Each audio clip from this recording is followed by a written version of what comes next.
আসসালামু আলাইকুম। তানিয়া বলছি সাদিকাবো থেকে। আমাদের কোম্পানি কাজ করছে বিয়ের সম্পর্ক নিয়ে।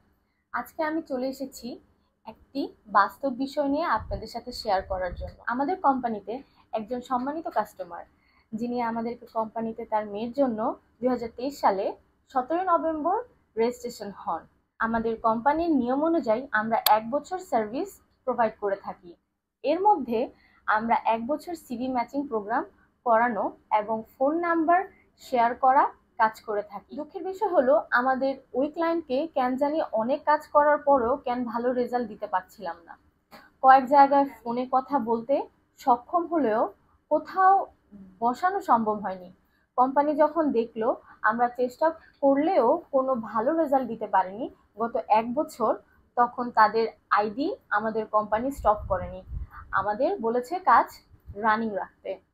আমরা কাজ করছিলাম, কিন্তু আন্টি মাঝে মাঝে হতাশ হয়ে যেত আর আমরা তাকে বোঝাতাম।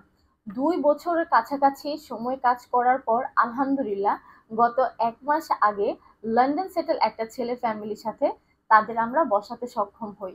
সব থেকে মজার বিষয় হলো আন্টির ফ্যামিলির প্রথম চয়েস ছিল অ্যাব্রড সিটিজেন, কিন্তু গত 2 বছরে তারা হতাশ হয়ে অনেক রিকোয়ারমেন্ট চেঞ্জ করেছিল, তবুও কোনো রেজাল্ট আমরা মিলাতে পারিনি। কিন্তু আলহামদুলিল্লাহ আমাদের চেষ্টা গত 2 বছর কাজ করার পর এই লন্ডন ফ্যামিলির সাথে গত 2 দিন আগে আলহামদুলিল্লাহ তাদের বিয়ের ডেট ফিক্সড হয়।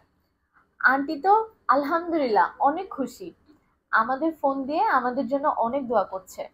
আমরাও অনেক খুশি, সবাই আমাদের জন্য দোয়া করবেন আমরা যেন এভাবে সবার মুখে হাসি ফোটাতে পারি। আজকের মতো আমি তানিয়া এখানেই বিদায় নিচ্ছি। দেখা হবে অন্যদিন। ভালো থাকবেন। আল্লাহ হাফেজ।